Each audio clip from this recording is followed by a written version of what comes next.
This video was brought to you by my loyal patrons. Pledge today and receive exclusive perks. Link in the description.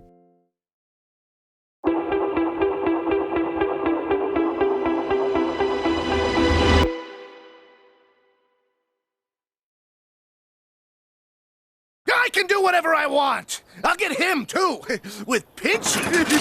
Ow! Pinchy! I hate it when you do that! Diesel 10 just may be Thomas & Friends' most famous bad guy. The ultimate bad diesel who hates steam engines. Described as a heavy metal monster, 10 out of 10 for devious deeds and brutal strength. The embodiment of hate and jealousy.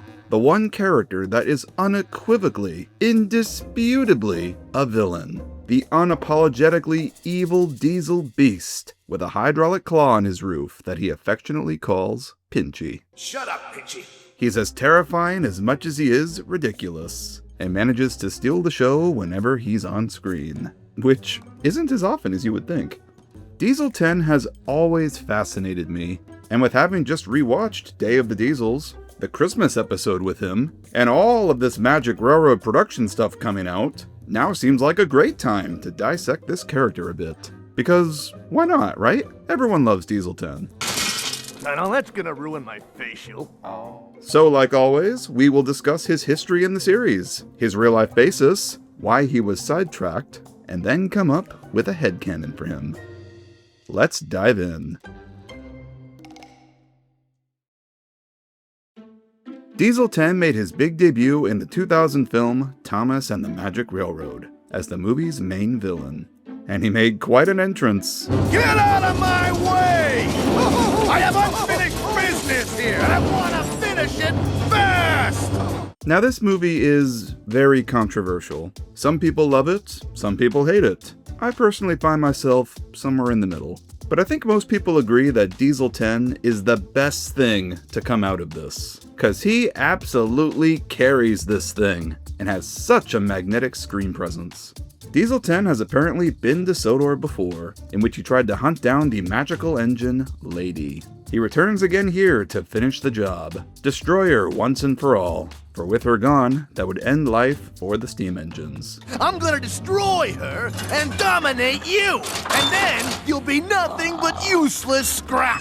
He tries to get information out of Mr. Conductor on Lady's whereabouts, taking some pretty drastic measures to do so. He enlists the help of his two bumbling cronies, Splatter and Dodge, who seek out the magic buffers that will lead to where Lady is hidden. When Lady is revealed, Diesel 10 chases her down, and things don't end well for him.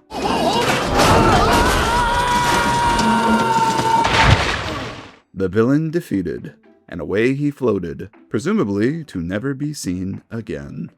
The movie went through a slew of production troubles, and its plot was changed substantially over time. Diesel 10's role in the film was quite different in the script that was shot, and even more so in the original script, being the secondary villain. The main villain was actually a man called P.T. Boomer. Boomer had a history with Lady's caretaker, Burnett Stone, played by Peter Fonda. It was actually him who crashed Lady all those years ago, and he returned to find her and sell off her parts for scrap. Diesel 10, meanwhile, was just a new diesel on Sodor, brought to help out while Sir Topham was away. Diesel 10 believes steam engines needed to be rid of, so he did what he could to make their lives difficult. And over the course of the movie, he found out about Lady, and that her destruction would give him exactly what he desired: eradication of the steamies once and for all. He now had a new goal: find the magic buffers that led to her. He then tried to get information out of Mr. Conductor and the others. The two villains came together in the movie's climax during the chase scene, and both were disposed of. Diesel 10 fell off the viaduct onto a barge, and PT in the sludge. Test audiences did not respond well to P.T. Boomer, and Britt Allcroft was advised by an executive that he was too scary for children. Many edits of the film were made that eventually ended up with removing the character entirely from the film, which as a result made Diesel 10 the sole villain, reworking his motives. This was a move which I think was both smart and unfortunate. Smart because it helped simplify what was a pretty confusing story, and made it easier to follow. Diesel 10, having a history with Sodor and Lady, married both the train and Burnett Stone human plots so much better. Everyone has a common enemy. But it was unfortunate because it changed Diesel 10's history with the other characters. Now he's no longer a new Diesel. Now he's someone who's returned to Sodor that the others are all familiar with to finish a job that he failed to do before. It doesn't really make much sense timeline-wise. How can Diesel 10 be a modern Diesel, but also have been on Sodor years ago? Where has he been all this time? Why did he leave Sodor? Does he predate Diesel himself? How does this work? It's also changed, so he and Burnett have the conflicted history now, done with the magic of ADR. So he took revenge. He found Lady and threatened to destroy her if I didn't let him drive her. Long ago, I made a mistake as Lady's caretaker. An evil Diesel found Lady and threatened to destroy her. Now I'll get you, Burnett Stone. Yes. No, you won't, Boomer. Because the magic you refuse to believe in will get the better of you. Now I'll get you, Burnett Stone. No, you won't. Because the magic you refuse to believe in will get the better of you. Yet these two never share a scene together. There are apparently many different edits of the film. Versions where PT is in it, but Diesel 10 has come to Sodor to destroy Lady. A version where Diesel 10 apparently hires PT to seek out Lady at Shining Time? Twinkletoes said I wouldn't find the lost engine here, so maybe she's there at his Shining Time. I know who I can send there. Diesel had remembered PT. It gets pretty crazy. Diesel 10 ran through so many voice actors. His first was Australian actor Keith Scott. He based his performance on the big bad wolf from The Three Little Pigs. You're not wanted here! Oh, yes, I am. Let me make myself quite clear. Losing your sparkle, eh? What perfect timing. Though he was deemed too frightening with test audiences, so he was replaced. In stepped Joe Mateson, who was going to be the final voice. Recent posts from the Magic Railroad's Director's Cut group reveal his performance. Hello, Twinkle Toes. I've got a plan, and you're not in it. Losing your sparkle, eh? What perfect timing. And boy, oh boy, is he awesome. I love that evil laugh. I can't wait to hear his full performance in the Director's Cut. But, same as Scott, Mateson didn't test well and was replaced. Now around this time, it was thought the movie needed more humor. So Canadian voice actor Neil Crone was brought in to help punch up the script and add some funnier dialogue. He eventually took on the role of Diesel 10, and in this next version, he gave him a very cartoony Russian accent. Hello, Twinkletoes. I've got a plan, and you're not in it. Losing your sparkle, eh? With perfect timing. Oh my god. According to Crone himself, executives feared making the villain a Russian would be viewed as politically incorrect, so they opted to change it again. The final voice that Crone landed on for Diesel 10 was a sort of New Jersey type of accent. Hello, Twinkletoes. I got a plan, and you're not in it. Losing your sparkle, huh? What perfect timing. Which I think was a pretty good middle ground. This take showed that Diesel 10 could be a funny villain. Benji, get back here. Benji, don't make me come up here. I hate it when you do this. But also quite threatening when he needed to be. Hello, Twinkletoes. Remember me? He rode that line pretty dang perfectly. Him calling his claw Pinchy, as if it's like his pet, was entirely ad-libbed by Crone. Say hello to Pinchy! Magic Railroad is definitely my favorite portrayal of Diesel 10. I love how much of an unapologetic, unhinged psychopath he is here. There's been no villain character in the series like him before this, nor after.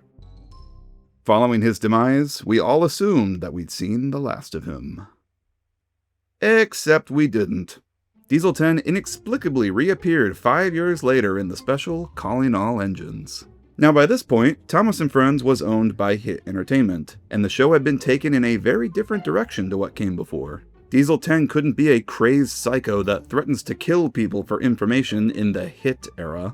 Since Magic Railroad is in its own bubble separate from the show, I have no idea how to explain Diesel 10 existing in the regular canon. And the show didn't really seem to know how to either, so it just didn't. Diesel 10 just exists as an engine on Sodor now, and the engines are all still quite afraid of him.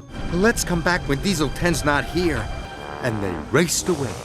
Funnily enough, this movie had the most realistic portrayal of Diesel 10 as a sort of maintenance of way machine. His job appears to be that he uses his claw to load wagons with scrap metal and debris. At least the claw has a purpose here. This take on Diesel 10 is quite different from before. He seems to just totally stay out of the steam diesel drama, and prefers to be left alone in peace. So much so that he tries to shoo Thomas away when he approaches him. Excuse me. What do you want? Snapped Diesel 10. Thomas convinces him to help them clear debris at the airport, and a rather uncharacteristically gleeful Diesel 10 gets to work. God, Diesel 10 should never smile like that. It feels so wrong. And aside from a brief background cameo in The Great Discovery, that's it for Diesel 10 in the model series. A villain seemingly redeemed? Sort of, I guess? Nah, screw that. No one likes nice Diesel 10. Diesel 10 returned again 5 more years later in the post-credits scene of Misty Island Rescue, in full CGI this time.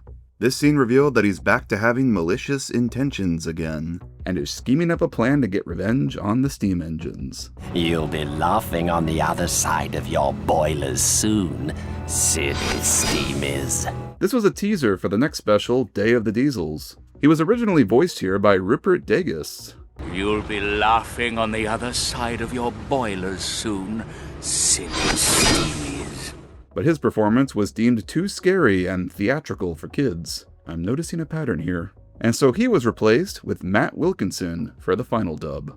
Day of the Diesels put Diesel 10 back in the spotlight as the main villain again, with an all-new portrayal.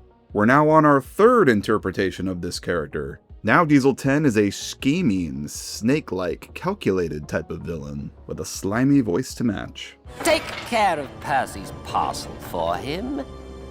You know what to do. He is the king of the dilapidated diesel works, and hides in the shadows there, away from the steam engines. The Diesels all feel neglected in favor of the steam engines, so Diesel 10 schemes up a plan to take over their steamworks. He manipulates Percy into thinking he's their ally, only to reveal his true colors once Percy's role in the scheme was complete. No, don't. And we won't. Out of my way, you silly steamies. This movie also reveals that Diesel 10 is officially owned by Sir Topham, and even he cowers in fear when Topham berates him. Diesel 10's plan in this movie doesn't make much sense to me. If the Diesels wanted a new works so they could repair themselves, why play around and make a jungle gym of the steamworks? It's never explained. It comes off like they really wanted that visual of Diesel 10 spinning on the turntable, and wrote the entire movie around that. Diesel 10 had one more appearance in full CGI, and that was in the season 17 episode, The Missing Christmas Decorations. His first ever and only appearance in a normal episode. The plot of this is actually quite similar to Day of the Diesels. The Diesels feel neglected when the steam engines are given Christmas decorations for their shed, and they get nothing. The steamies have a lot more decorations than we do. So, the slimy Diesel 10 decides to take matters into his own hands. He steals the steamies' decorations for himself, unbeknownst to the others. Percy catches him in the act, though, and all the engines chase Diesel 10 down to get their garland back? They all dropped everything just to get some garland? Really? It's revealed that Topham did send decorations to the Diesel Works. It just arrived late, and the Diesels feel guilty. Following Percy's kind act of getting Sydney new wheels so he can operate again, the Diesels decide that one good turn deserves another, and in a rare moment of kindness from them, they make it up to the Steamies by donating all their decorations to replace the ones that they stole and tattered. This episode hits all the same beats as Day of the Diesels, yet managed to do it all in 9 minutes, and I think it managed the conflict better. They don't all resolve by Topham stepping in and demanding order. No, they come to it on their own. The Diesels are the ones that make things right. and it really feels after this that the repetitive, steamy diesel conflict was finally put to rest. And that marks the final appearance of Diesel 10. So, what happened? It's been nearly 13 years since we last saw the character. There was nothing really stopping them from putting him in other episodes or specials. Considering he's so popular and his merchandise sells well, why has it been so long? Why did Diesel 10 get sidetracked? Now, I've always been under the impression that Diesel 10's sparse usage came down to copyright regarding the owners of Thomas and the Magic Railroad. Technically, he is a movie character, not a show one. But apparently Mattel fully owns the rights to the characters, so that's likely not a factor here. Here's my current assessment. Diesel 10 is really only useful for stories that involve a major Steamy versus Diesel conflict. He is the ultimate bad Diesel after all. He fits right into plots where the Diesels ploy. But that conflict admittedly got pretty tired and overdone. They did 2 whole specials that focused on it. How many times can they really do the same thing again and again? Since that last episode though, the show seemed to finally progress and move away from that conflict. And any conflict since then that has involved the Diesels usually revolves around the character of Diesel himself, because he's a prick that never learns. My friend Kevin put it best in our Christmas watch-along. We've learned this lesson 1,000 times. To be fair though, does it ever happen again after this, really? I don't remember. That's a good question. I don't actually know. I don't think it was intentional, but like, they put a bookend in it, and it seems the only one they ever deal with after this is Diesel himself, because he's a prick. Yeah, I think you're right.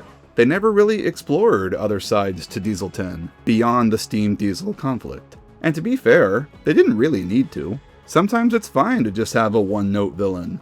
Diesel already fulfills the role as the complex bad guy, so Diesel 10 can just be unapologetically evil. But a character like him doesn't really slip well into the normal slice-of-life episodes of the show. Like, imagine watching, I don't know, Thomas and the Emergency Cable or something, and Diesel 10 is just there at Knapford pulling through with a goods train. It'd be so weird and he'd stick out like a sore thumb.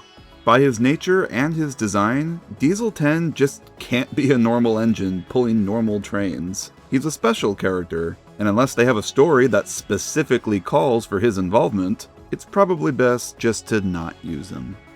It's quite interesting how Diesel 10's character changed in every era he appeared in, basically retconning each previous iteration. He was basically just an aura, and took on whatever personality that the writers of the show at the time decided worked best for him.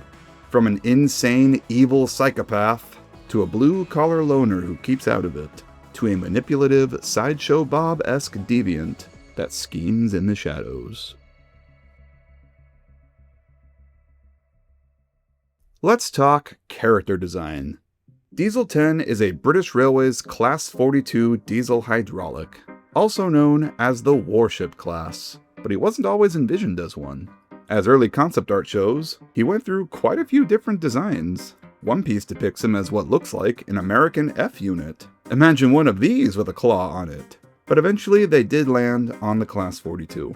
His initial design showed that he had the ability to conceal his claw within him, as something he could just whip out when he meant business. But this was changed during production, as it wasn't practical for the model makers to build.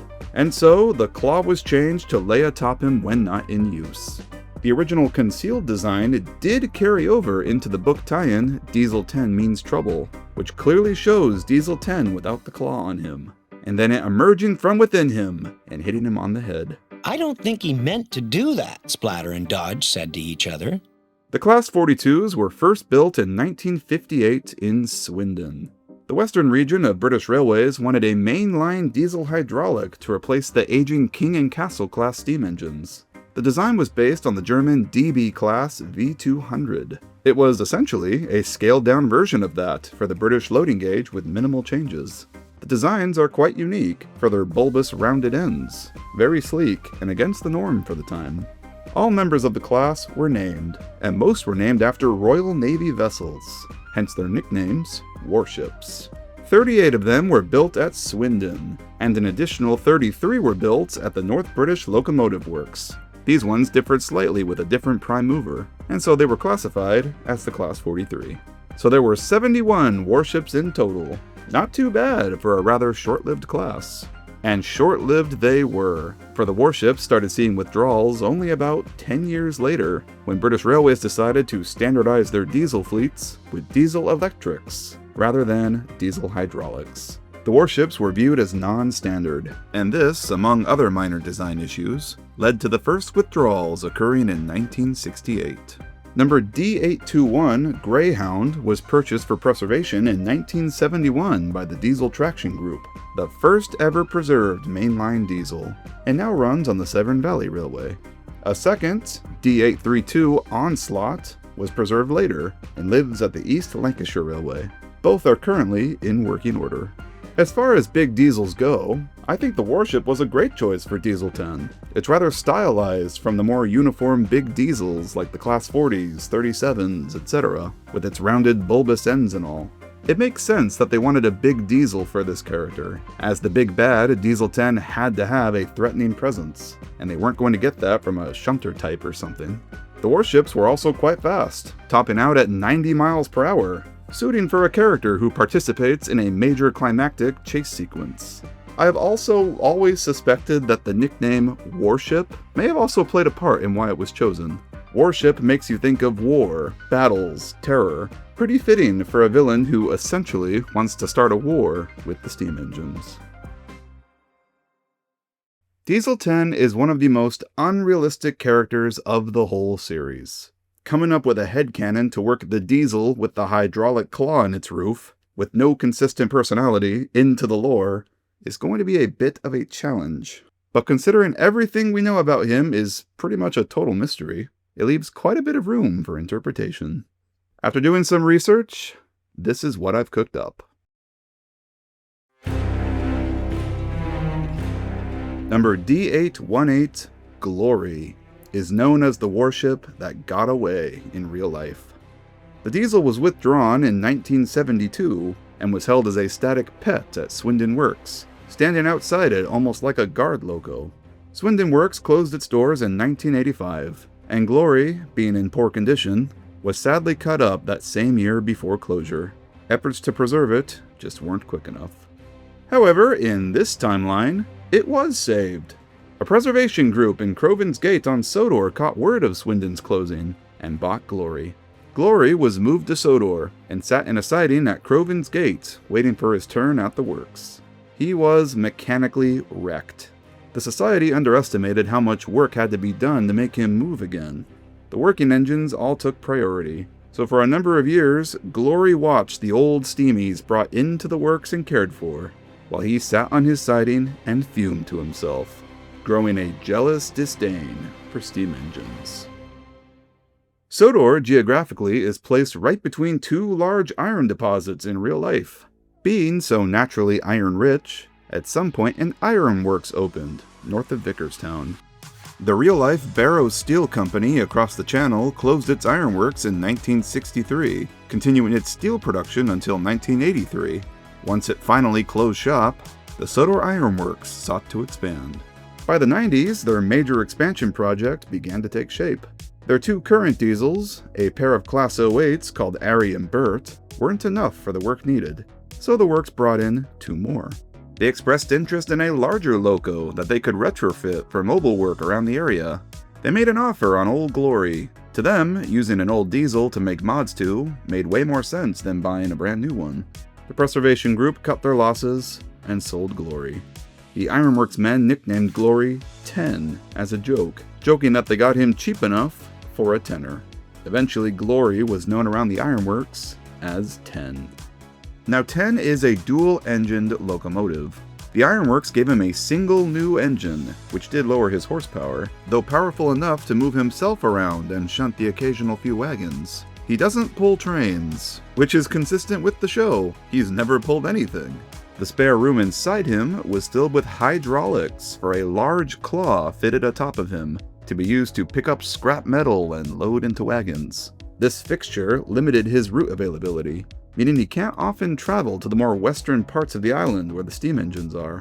Old Glory, becoming 10, the diesel with the claw, became somewhat of a local legend to the steam engines. for not many of them had ever really witnessed him since his transformation. There were a few sparse run-ins, such as when James and Percy were sent to the ironworks with goods trains on separate occasions, but for the most part, the steam engines keep their distance. 10 openly detests the steam engines for how well looked after they all were during his period of neglect. We could also speculate that the preservation group just giving him up for cheap also contributed to his immense jealousy. Something definitely changed in him. Ari and Bert keep to themselves at the ironworks these days, but they have their theories. They changed him, they say. He was a decent bloke when he arrived, but ever since they put that new engine in him, he's been different. And with that claw, he's insufferable. Thinks he's king of these parts, he does. The other two Diesels, Splatter and Dodge, are too dumb to know better, and are the only ones to really give 10 any attention. While going about his work, 10 often thinks about how he would end the steam engines and take over the railway if he could. Thankfully, he'll never get the chance, and no one ever takes him seriously. Other than Splatter and Dodge, who humor his delusions, because they simply don't know better. And of course his Claw, who he talks to when he works. He's affectionately called it Pinchy.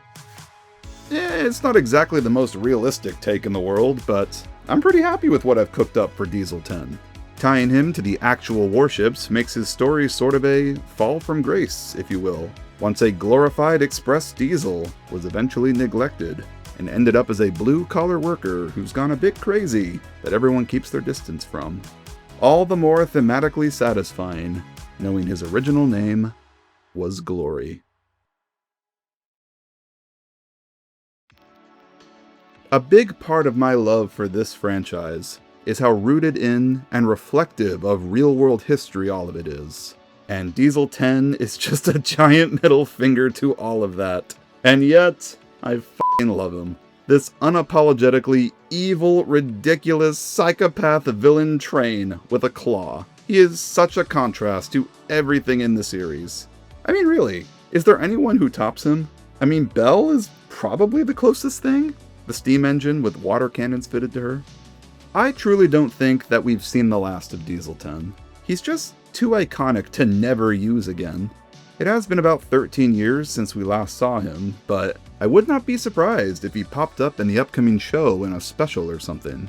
And with how stacked the cast of the new show apparently is, I would not be surprised if Diesel 10 did return. I mean, f***ing Scruffy is apparently going to be in this. Anything is possible at this point.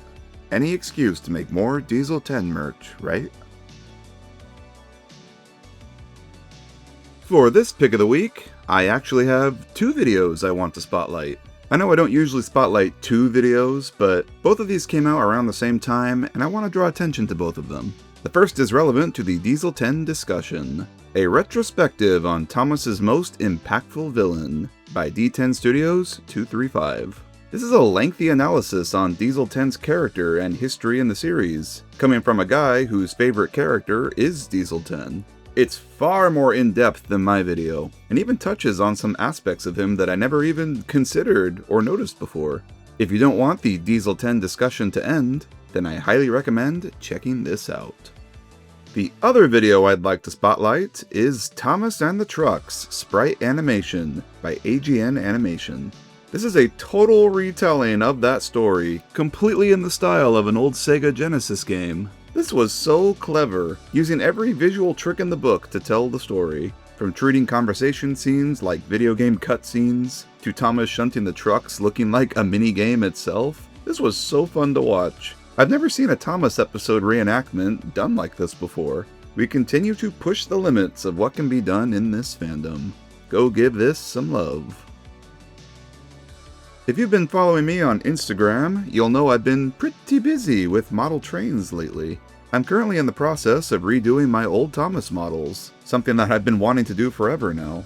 I forgot how much I enjoy painting models. It's time consuming, yeah, but it's so fulfilling once done. My most recent completions were Toby and James, and I plan on making a video showing both of them. That'll likely be the next video on the channel, so look out for that. TUG'S trains shall return. And that's about all I got for you guys this week. Not too many updates on my end. Thank you all for watching, and I'll see you all in the next one.